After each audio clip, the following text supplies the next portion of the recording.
नमस्कार, मेरा नाम है राजीव कुमार बजाज यानी आरकेबी और मैं हूं इस वक्त एडवोकेट प्रदीप नाम्बियार जी के साथ। प्रदीप जी नमस्कार। नमस्कार सर, नमस्कार। और हम दोनों हैं कहां पर? नेशन नाउ पर। अरे प्रदीप जी कहां गए? कहां आ गए? चलिए, मैंने सोचा 2 मिनट के लिए प्रदीप जी खो गए, लेकिन यहीं पर हैं। आप सब लोगों को जय हिंद, जय महाराष्ट्र, जय भवानी, जय शिवाजी, वंदे मातरम।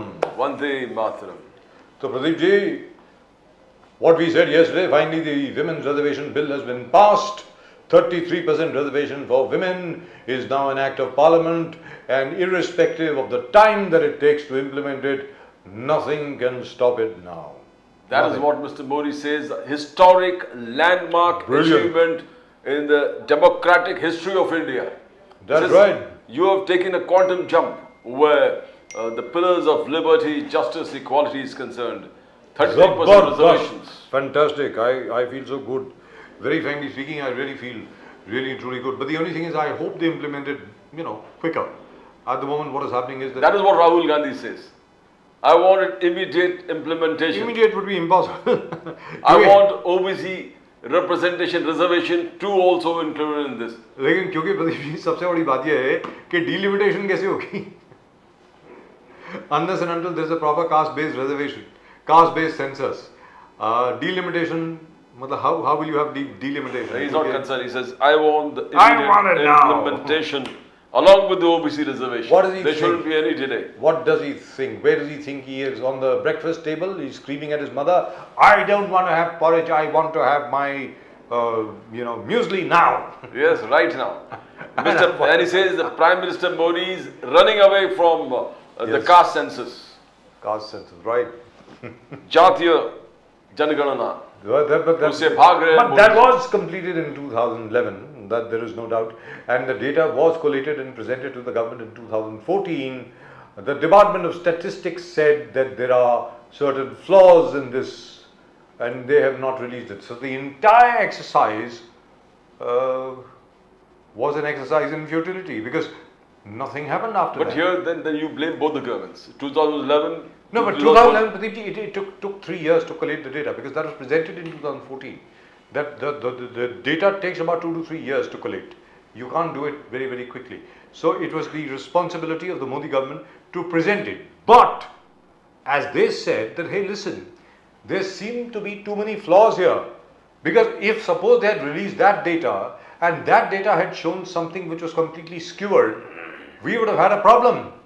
क्योंकि आप देखिए ना, अगर ओबीसी की जो उस जनगणना में अगर ओबीसी की रेशियो तकरीबन 70% अगर दिखाई गई होगी तो फिर क्या करोगे?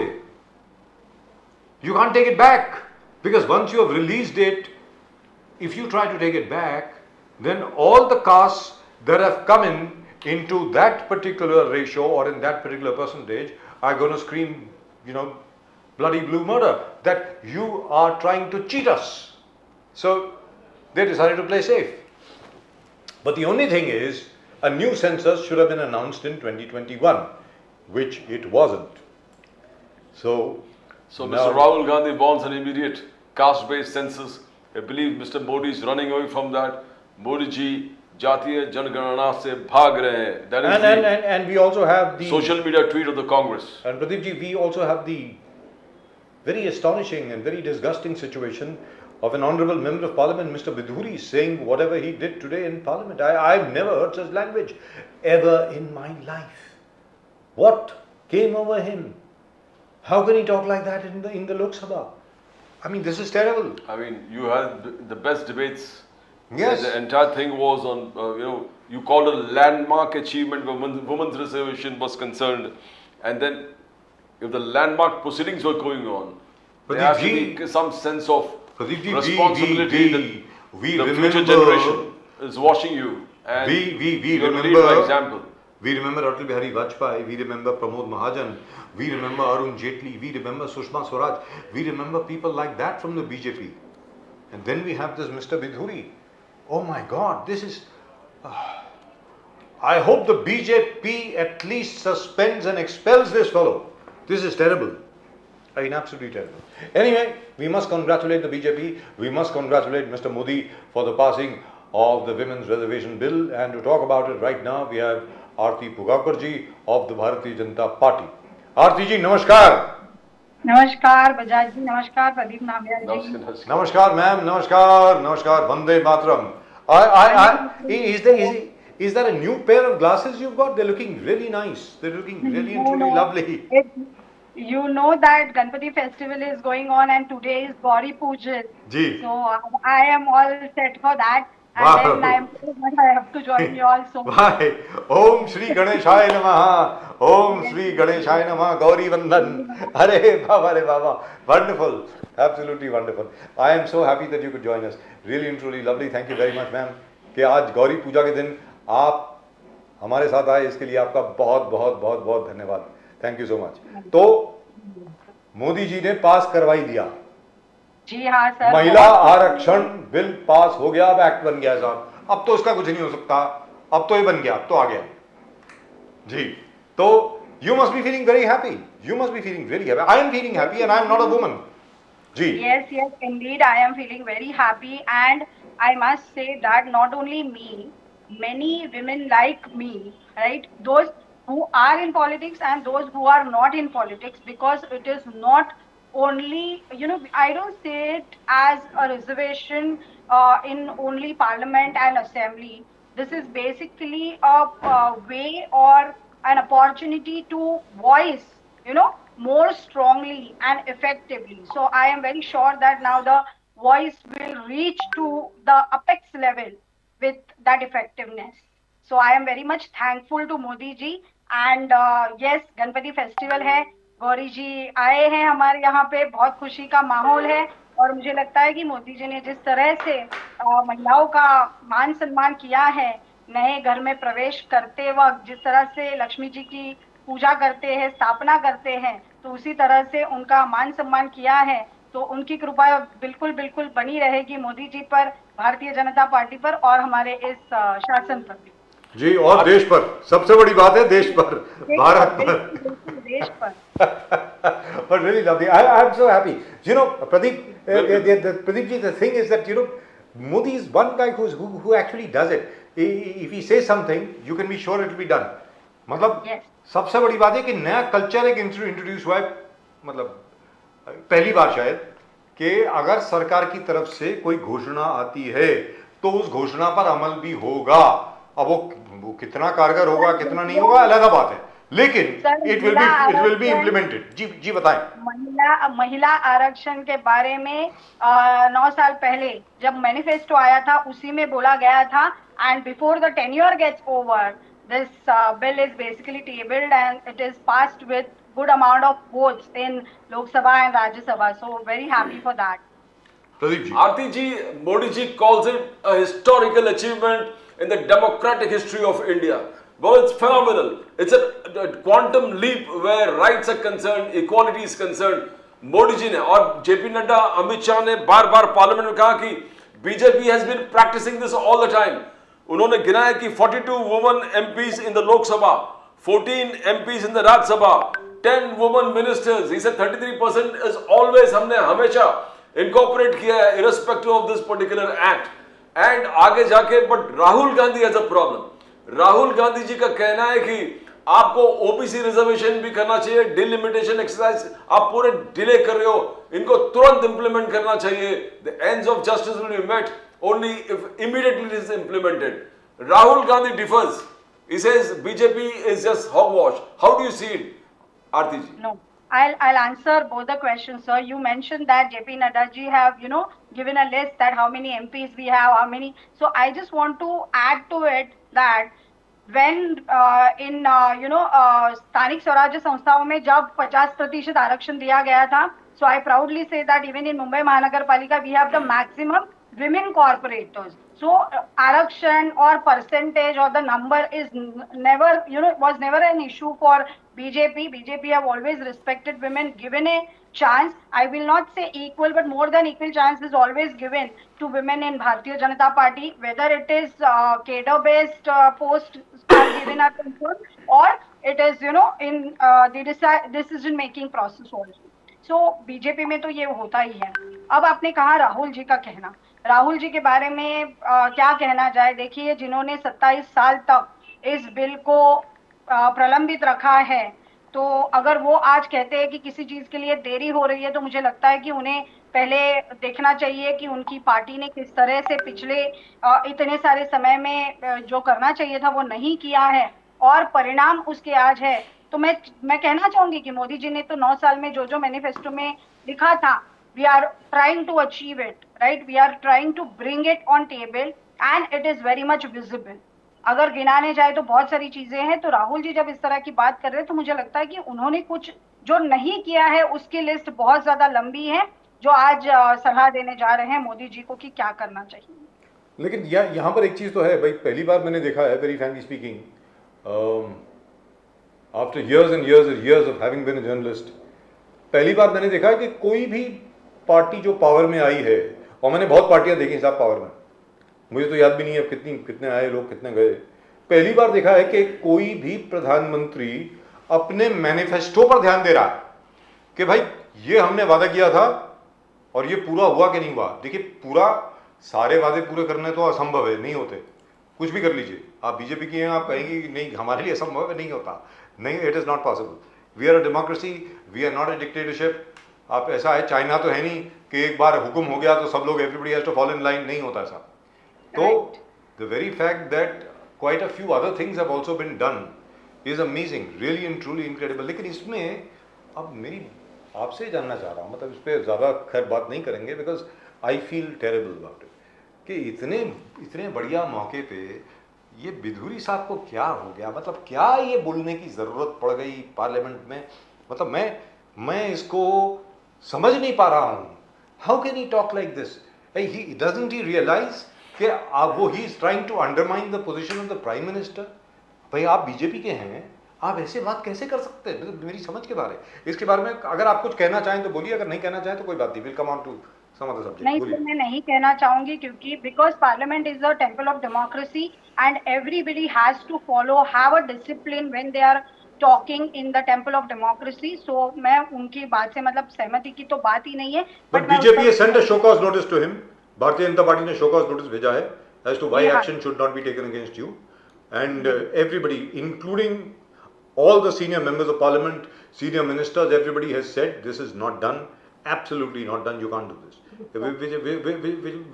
which I think is absolutely great. But the only thing is now the real process starts, man. अब क्या है कि अगले साल सेंसस होगा, सेंसस को 2 या 3 साल जाएंगे, उसके पूरे डेटा कलेक्शन को वगैरह वगैरह, और फिर उसके बाद जो सेंसस का रिजल्ट आएगा वो डीलिमिटेशन कमीशन को जाएगा, वो डीलिमिटेशन कमीशन अपने 2 या 3 साल लेगी। तो we are looking at about 2029 और 2030 when this will be properly implemented. इसका इम्प्लीमेंटेशन जो प्रॉपर होगा, मुझे ऐसा लगता है। लेकिन राज्यसभा में तो इम्प्लीमेंट कर सकते हैं, वैसे ऐसी बात नहीं है, क्योंकि राज्यसभा में इसकी जरूरत नहीं। Ma'am Aarti ji.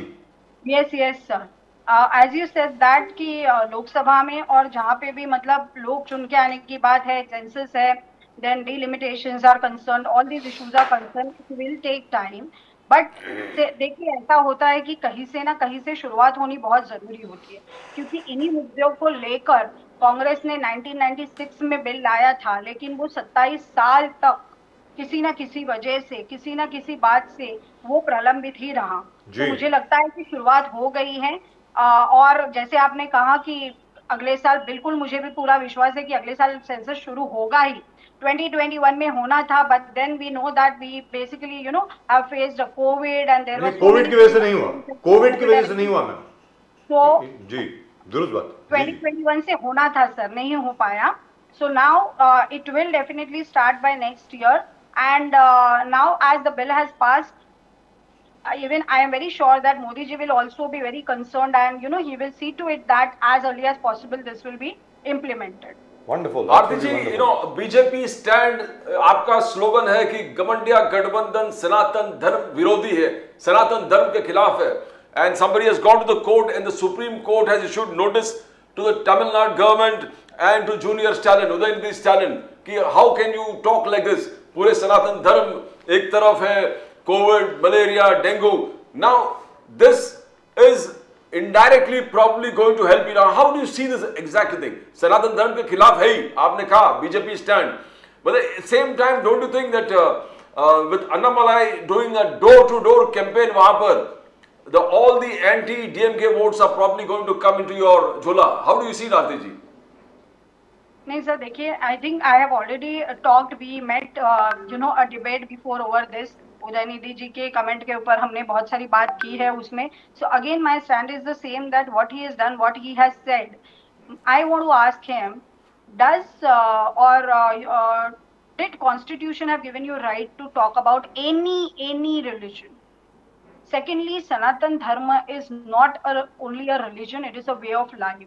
So how can you comment? If we talk about the numbers also, we are in huge numbers and we follow Sanatan Dharma as a way of life. तो आपको किसने हक दिया है इसके बारे में बात करने का? कॉन्स्टिट्यूशन ने भी नहीं दिया है. अगर आप पढ़ना चाहो तो he can go and read the constitution.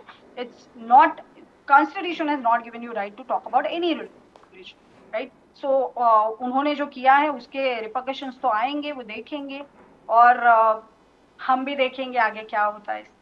जी दुरुस्त बात है. और वो जमाना गया, जैसे प्रदीप जी ने कहा, वो जमाना गया कि आप हिंदुओं को अटैक करके आप वोट ले लेंगे. अब वो भी तमिलनाडु में तो होने वाला नहीं है, किस देश के किसी भी हिस्से में नहीं होने वाला.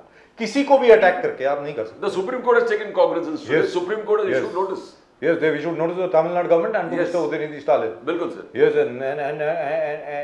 and very frankly speaking, don't you think all this should stop? आरती भुगावकर जी, ये धर्म के आधार पर किसी के ऊपर भी कटाक्ष करना, गलत भाषा का इस्तेमाल करना, आपको लगता नहीं कि ये सब बंद होना चाहिए? मतलब it should stop. I mean, we are now 75 years old as a democracy, ma'am. See, I feel that, why every time you need somebody to make a rule to, act over it or behave like it. We are Indians, we are human beings, we understand what is right, what is wrong, why we have to comment about all these things. तो ये एक discipline की भी बात होती है sir, कि आप इंडिविजुअली आप किस तरह से उसके ऊपर बात करते हो, क्या करते हो. तो हर चीज के लिए आपको रूल की जरूरत क्यों है? So and I feel that ki more than that, sometimes what happens, when rules are made, people, those who want to say it, like Udayanidhi, okay, so they will find a way to break those rules. They'll find a way to, come out of those things. So मुझे लगता है कि rule बनाने से भी आगे चल के, as an individual, as a citizen, we have to be sure that the integrity of the nation, right, इसके बारे में ना कोई सवाल उठा पाए. हमें ऐसा बिहेवियर बिल्कुल भी नहीं रखना चाहिए. हमें ऐसी कोई बात नहीं करनी चाहिए कि जिसकी वजह से हमारे देश की प्रतिमा एक अंतर्राष्ट्रीय पटल पर या कोई भी स्तर पर मलिन हो जाए. और सबसे बड़ी बात यहाँ पर यह है कि उदयनिधि स्टालिन साहब जो हैं वो खुद मंत्री हैं, सरकार में हैं. वो मतलब he is not an ordinary person, he is a minister. उन्होंने he is taken an oath. संविधानिक पद पर बैठकर अगर ये ऐसी बात करेंगे जी तो बिल्कुल शर्मनाक बात है ये सर. दुरुस्त बात. आरती जी, मल्लिकार्जुन खड़गे and the Congress, the entire Congress, Modi ji को आज फिर चालू कर दिया पुराने वादे. बोले कि बहुत हो महंगाई की मार. अब all those kind of dialogues that Modi साहब आए, मल्लिकार्जुन खड़गे जाके स्टैटिस्टिक्स प्रोवाइड किया है. ही सेज अनएम्प्लॉयमेंट इस कदर बढ़ गया है कि 42.3% graduates under 25 are unemployed. That is around 50% of the graduates who are passing out are unemployed. He is reminding Mr. Modi, 2 crore jobs का क्या हुआ Modi ji? He's talking about price rise, unemployment, farmers issues. It has come back to the same thing that they always highlight. But आज उन्होंने figures देके बोले कि 42.3% of the graduates are unemployed, Mr. Modi, who are under 25. So what are we doing for them? तो ये continuous charge चालू कर दिया है कि unemployment. You'll have a very tough time answering these questions, Aarti ji. Pradeep ji, I want to just say that maybe he is very senior leader and he should also find out the numbers. If he wants to talk about in numbers, then he should also find out the numbers, that how many IIMs जो कांग्रेस के time में हुए थे, अभी कितने IIMs हो रहे हैं. Skill Tech Universities. Modi ji has a plan. Modi ji wants to create a what you can say youth or the pool which is needed. तो वो ऐसा ऐसा एक पूल बनाना चाहते हैं कि जहाँ पे स्किल्ड वर्कर्स हो, स्किल्ड पीपल हो, एम्प्लॉयबल जनरेशन हो, और उसके दिशा में मोदी जी काम कर रहे हैं. तो अगर खरगे जी को वो नहीं दिख रहा है तो ये बड़ी ही सोच में पाड़ने वाली बात है. आरती जी, दूसरा एक चैलेंज है कि back in Maharashtra all the schemes are fantastic. Devendra Fadnavis ji का घर घर जल इन मराठवाड़ा, मोदी साहब के हर घर नल से जल कनेक्ट करने का, जल जीवन मिशन, जल आयोग शिविर, तो पानी घर घर तक पहुंचाना मोदी जी का एक ड्रीम था. और मोदी साहब के स्टैटिस्टिक्स के हिसाब से अराउंड 11 करोड़ लोगों को घर घर नल से जल घर तक पहुंचा दिए.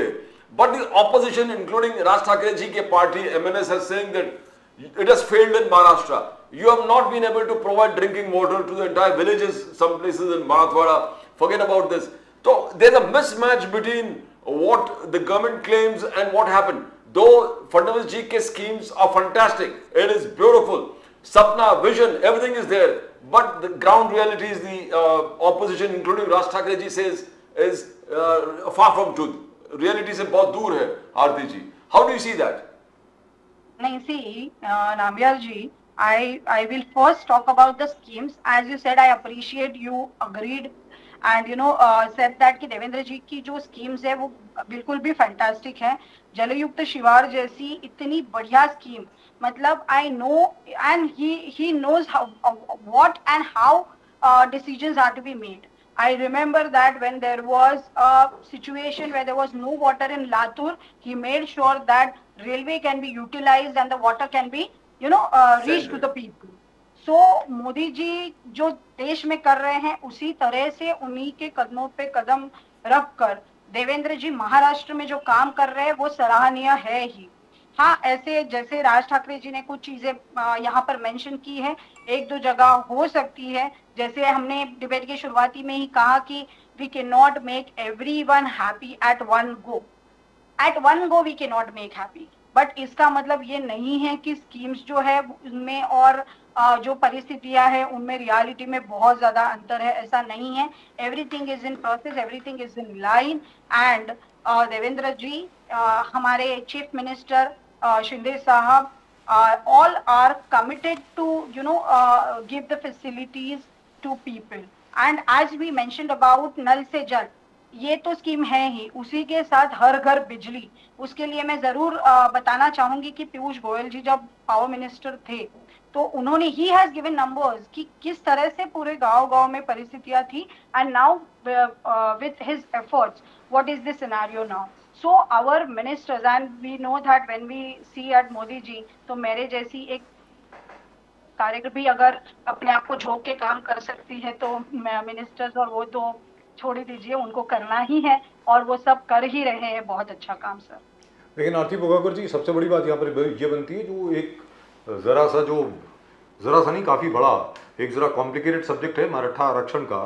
तो मराठा आरक्षण को लेकर के क्या हुआ कि देवेंद्र फडणवीस जी जब मुख्यमंत्री थे तब तो उन्होंने मराठा आरक्षण दे दिया था. और तो और छोड़िए, मराठा आरक्षण जो था जब वो बॉम्बे हाई कोर्ट के अंदर चैलेंज भी हुआ तो महाराष्ट्र सरकार ने बहुत अच्छे तरीके से केस लड़ा जिसके तहत Bombay high court upheld Maratha आरक्षण. और लेकिन जब वो सुप्रीम कोर्ट में गया at that time it was mister Uddhav ठाकरे's government and somehow the other we were not able to, the Maharashtra government was not able to present its case properly, especially with regard to whether or not the Marathas are socially and economically backward. तो यहाँ पर अभी जो scenario बन रहा है कि एक तरफ कहते हैं भाई कुंभी सर्टिफिकेट दे दीजिए, तो उस पर नारायण राणे साहब ने भी कहा कि मैं भी मराठा हूँ लेकिन आई एम नॉट अ कुंभी, हर मराठा कुंभी नहीं होता है. तो उसको लेकर के काफ़ी, और ओबीसी का जहाँ तक प्रश्न है वो कहते हैं कि भाई हमारे आरक्षण के कोटा के अंदर आप नहीं आएंगे. तो ये समस्या जरा कॉम्प्लिकेटेड है, तो it could create problems later. Aarti ji. Bajaj ji, ऐसी बात है कि now as you yourself have said that when Devendra ji was chief minister he made it point and he himself is a lawyer. So उन्होंने जिस तरह से सारी चीजों की प्रिपरेशन की थी, जिस तरह से he presented in the court, right, in the law, so वो हिसाब से इट वाज ऑल ओके. अभी उद्धव जी का शायद अहंकार बीच में आया होगा, क्योंकि तभी भी देवेंद्र जी विरोधी पक्ष नेता तो थे ही, चाहते तो उनकी मदद लेके इसको आगे कर सकते थे। The chairman of the committee was Mr. Ashok Chavan, if I'm not लेकिन mistaken. उद्धव जी। ठाकरे जी का अहंकार बहुत बड़ा है, और उसी अहंकार के लिए उन्होंने 25 साल से जो एक नैतिक गठबंधन था उसको तोड़ के एक अनैतिक गठबंधन में वो चले गए, और उसके बाद उन्हें शायद प्रशासनिक अनुभव की कमी की वजह से वो आगे चल के सुप्रीम कोर्ट में इस बात को ठीक से नहीं रख पाए, और जी, उसका जी। खामियाजा आज पूरा मराठा समाज भुगत रहा है सर। जी, लेकिन इसका समाधान तो आपको निकलना पड़ेगा, क्योंकि सारा गुस्सा तो आपकी सरकार के ऊपर आने वाला है। क्योंकि अब आप देखिए ना, उद्धव जी भी बोल रहे हैं कि भाई ये लॉलीपॉप दे रहे हैं मराठा समाज को, इन्होंने मराठा समाज के लिए कुछ नहीं किया वगैरह। और तो और छोड़िए, अशोक चौहान जी हो गए या शरद पवार जी हो गए, बाकी सब जितने लोग हो गए हैं वो आप ही को दोष दे रहे हैं। जबकि सर ये सब महाराष्ट्र में इसके पहले जितने भी मुख्यमंत्री हुए हैं उनमें मराठा मुख्यमंत्रियों की संख्या बहुत ज्यादा है, और अब देखने लायक बात यही है कि वो आज सब उठ के बस देवेंद्र जी की तरफ उंगली किए जा रहे हैं। Yes, and he is a non-Maratha. That is the most important point. जी हाँ। फिर भी जिस तरह से उन्होंने मराठा आरक्षण के लिए काम किया है, ये इतने सारे मराठा मुख्यमंत्री कोई कर नहीं पाए थे sir. No, but Pradeep ji, the fact remains, Mr. Devendra Fadnavis remains the only chief minister after Vasantdada Patil to have completed his term. There have been only two chief ministers in Maharashtra who have actually completed their term, and Mr. Devendra Fadnavis is the only chief minister who has actually officially given Maratha reservation, और किसी मुख्यमंत्री ने नहीं दिया है। तो मुझे मतलब ये थोड़ी हास्यास्पद बात है कि आज आप देवेंद्र फडणवीस, एकनाथ शिंदे, अजीत दादा पवार, इनके ऊपर आप उंगली उठा रहे हैं। थोड़ा सा अजीब है। जी प्रदीप जी, आपके बोल रहे हैं। आरती जी, Eknath Shinde, Dev Fadnavis ji is declared clearly that Maharashtra, after this government comes, become number one where industrialization is concerned and where investment is concerned. Every state, Maharashtra has become number one. Earlier it was not. It had gone from 10 to number one now. Now we are seeing development everywhere. हम जहाँ जाके हम देख रहे हैं flyover बन रहा है, रोड एक्सपेंशन हो रहा है, metro rails, 14 line, everything is happening, ceiling. But the only one point is this Mumbai Goa highway, जो highway है, वहाँ पर I think the BJP has failed. BJP somehow has not been able to do it, and the opposition, including Uddhav Thackeray ji के group Shiv Sena, including Raj Thackeray ji, they were on the streets. They covered, आंदोलन कर दिए पूरे Mumbai Goa express highway. They are calling Mr. Ravindra Chavan ji गाजर सम्राट. बोले road तो आपने ठीक नहीं किए, बट पूरे मुंबई गोवा में अपने होर्डिंग लगा दिए कि रविंद्र चौहान जी ने ये हाईवे ठीक कर दिया. How do you see that? Why couldn't that particular area be covered, Aarti ji? Because बाकी तो fantastic work है development wise और हर चीज में. Why that lapse there? नहीं sir, I come from Raigad district. So I am a frequent traveler of Mumbai Goa highway up to Raigad district. So मुझे ऐसा लगता है कि रायगढ़ के जो लोकल लीडर्स है उनका भी यहाँ पर बहुत बड़ा रोल हो जाता है, और कांग्रेस ने अपने कार्यकाल में जो कुछ टेंडरिंग या जो कुछ प्रोसेस करके रखी थी, those were so complicated. It took time for Nitin Gadkari ji to resolve those issues and bring this Mumbai Goa highway on track कि अभी इसका काम प्रॉपर हो जाए. तो उसके लिए थोड़ी देर उसके लिए हो गई है. And you talked about Ravindra ji. So Ravindra ji is, I am very proud of him because he himself goes there, sits there and get the things done over there. So being a guardian minister of Raigad district, he is doing his job very well. हाँ, कुछ चीजें हैं वो रास्ता बनने में थोड़ा time लग रहा है, but I am very sure that कि नितिन गडकरी जी हैं तो आने वाले समय में ये बिल्कुल अच्छा और बहुत हम जैसे उम्मीद, मतलब क्या है ना कि हर साल हम उम्मीद करते थे कि ये बारिश में रास्ता बहुत अच्छा रहेगा, लेकिन वो नहीं रह रहा था. लेकिन मुझे उम्मीद है कि अभी आगे चल के ये रास्ता बहुत अच्छा बनने वाला है. I must say that there are many ways which goes in the remote villages, वो भी बहुत अच्छे सीमेंट के हुए हैं सर. हम मुंबई गोवा हाईवे की बात करें, लेकिन अंदर अंदर के रास्ते भी बहुत अच्छे बन रहे हैं। तो लेकिन मुझे आरती पूरा जी यहाँ पे विश्वास है विच इज कि absolutely true by the way, अभी, विच इज जी एब्सोल्युटली सर, ट्रू, लेकिन चलते चलते जी सर, आपसे मुझे एक पूरा छोटा, विश्वास है कि आने वाले समय में मुंबई गोवा हाईवे भी बहुत अच्छा बनने वाला है लेकिन सर। यहाँ पर प्रॉब्लम क्या है, कॉन्ट्रैक्टर्स की प्रॉब्लम है, क्योंकि जी कॉन्ट्रैक्टर्स को सर। जैसे ही चेंज किया जाता है वो कोर्ट चले जाते हैं और कोर्ट से स्टे लेके आ जाते हैं और उसके बाद the government's hands are tied, you can't really do anything, so you will have to find a solution to this. I am basically saying that sir क्योंकि ये आदत लग गई है कांग्रेस के जमाने से सर। हर साल आप असफाल्टिंग का रोड बनाओ जो बारिश में बह जाता है, फिर अगले साल वापस कॉन्ट्रैक्ट लो, फिर से रोड बनाओ, फिर से, so this is a continuation. So I hope it and stops now.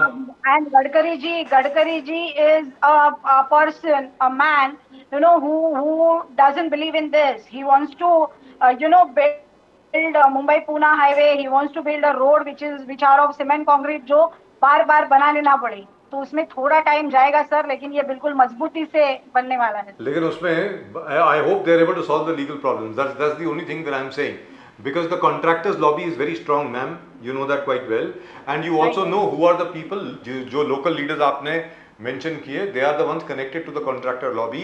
उनको ये कामधेनु गाय दिख रही है, ये जो खड्डे दिख रहे हैं ना अभी स्क्रीन के ऊपर, ये गाय है, यहाँ से हर साल बहुत पैसा आता है, क्योंकि हर साल खड्डे होते हैं तो हर साल उसकी रिपेयर होती है, so you have crores and crores of rupees to be earned and it's our money, it's our state's money, so I hope you are able to solve the problem। आरती जी बहुत बहुत धन्यवाद आपका, इसके बावजूद कि आपके घर में गणपति हैं, गौरी पूजा है आज, इसके बावजूद आप हमारे साथ आई, इसके लिए आपका बहुत बहुत धन्यवाद, थैंक यू सो मच। ओम श्री गणेशाय नमः, thank you very much ma'am, thank you, thank you so thank much, you, thank you, thank you, very truly wonderful, that was nice. तो मतलब गौरी पूजन के बावजूद आरती भोगावकर जी भारतीय जनता पार्टी से हमारे साथ आई, इसके लिए उनका बहुत बहुत धन्यवाद वंस मोर। एंड